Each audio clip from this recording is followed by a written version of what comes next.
their approach in many senses just defies logic, that this whole reputation for saying no to everything, this could be the more kind of transparent issue that brings it home to a lot more people. But let's hear from Anthony Albanese now, who made a real effort this week to capitalise on the opposition tendency to say no. The Parliament has said yes to the structural separation of Telstra. Those opposite said no.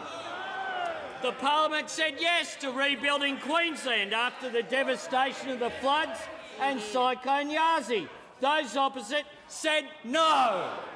The Parliament said yes to a fully costed and fair paid parental leave scheme. Those opposite said no. The Parliament said yes to the national broadband network with not just one but 5 bills carried through the House. And those opposite, of course, said no, no, no, no and no. So this has been going on for a long time, though. Is it really impacting on the opposition? Is it hurting them? I don't know. It does make it hard. I saw Bronwyn Bishop make her contribution on the carbon pricing legislation, and she didn't say much about carbon pricing, but she kept referring to this illegitimate government.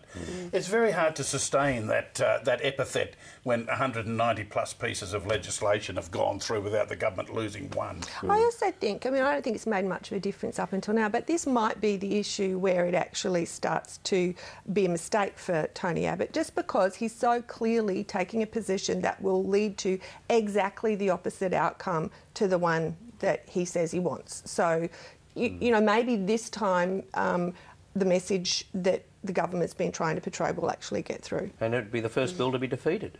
So there's going to be a lot of attention on it in that sense. But on the carbon tax, of course, no ambiguity there. They'll certainly be saying no to that. Why so many bills, Lenore? Why was it 18 bills in the end? Is that so that it's hard to unravel?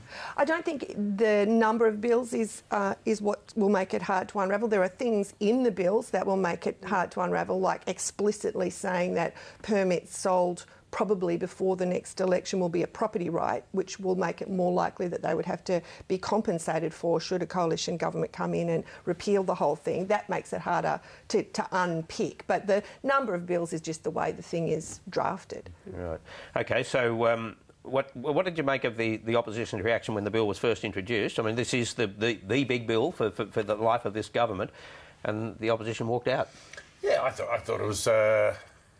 I thought it was pretty low-rung politics myself. I mean, Tony Abbott wasn't there. He was offered some at Queanbeyan, which seems to be his second home now. He's constantly visiting. It provides a fetching backdrop for opposition photo shoots. That's right. And Queanbeyan seems to be the home of fetching backdrops. And Christopher Pyne suddenly thought of an urgent meeting of backbenchers that they had to attend, so he herded them out. So there was minimal attention to what was a pretty important speech, whatever side of the argument you're on, by the Prime Minister, and I thought that was a bit childish, really. But this is the way that Tony Abbott has broken the traditional opposition leader's playbook, in my view, that he sort of jettisoned a lot of those kind of niceties about, in a previous era, the opposition leader would have sat there and listened to the Prime Minister of the day's speech, and he says, well, I've got better things to do to go and ram home my message in this muscular, aggressive campaign. It's very Latham-esque, isn't it? The sort of hairy-chested, I'm going to do this no matter what they say. And what do you make of Craig Hunt's position on these foreign credits, Lenore, that he's saying, well, what's the point of tidying up some... So he's saying it would be bad if our industry goes to India and pollutes there, but it would also be bad if we buy credits from India that actually cleans up Indian pollution. I mean, it's an entirely contradictory argument. He made the opposite case very convincingly and an earlier incarnation of coalition policy.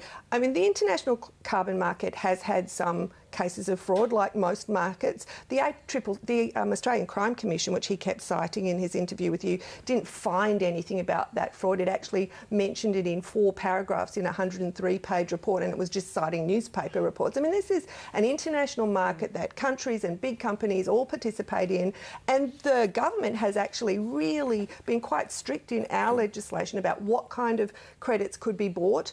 Nuclear credits, for example, are ruled out, and under what circumstances. So I think this idea that it's some sort of, hey, do you want to buy a carbon credit kind of thing is really nonsense. The modern-day carpetbaggers. Well, exactly. And the flip side of that is, if you want to do all our emissions at home, our emission reductions at home, in a really energy-intensive economy like Australia, it costs a shed load, which is what the business groups were saying this year. On average, Treasury reckons it will cost $69 a tonne out till 2020. Greg Hunt has allowed in his policy $15 a tonne out till 2020.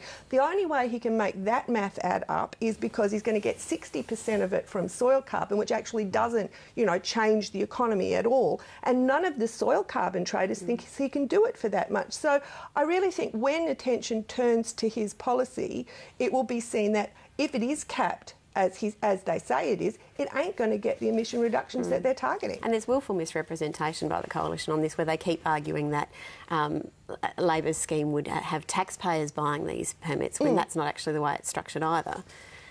Now, Malcolm Turnbull was on the list one moment, fell off it, or perhaps he was never on it, I'm not sure which, but he went on Lateline this week and asked the really tough questions of himself. Here he is. I'm not going to stand up there and give slippery, disingenuous answers. If somebody asks me a question, straight question, and says, does this scheme have a lot in common with Rudd's CPRS and the ETS that John Howard was proposing to introduce, the truthful answer is yes. They've all got a lot in common. They've all got differences, and some of those differences are more significant than others. But, ultimately at the core, there is a cap and trade scheme, and there's a commonality. There you go. Malcolm's masterclass in the question you should have asked me, Tony. That's essentially the point he wanted to make. You cannot tell a lie. Is the schemes have a lot in common. Yeah. Which they do. Yeah. And when will we hear that from him in the Parliament? Or will we? Well, he says he hasn't made up his mind if he's going to speak yet. And what's he going to say exactly? How can he possibly weave a path through that? I think it's probably best for him, certainly, if he didn't talk.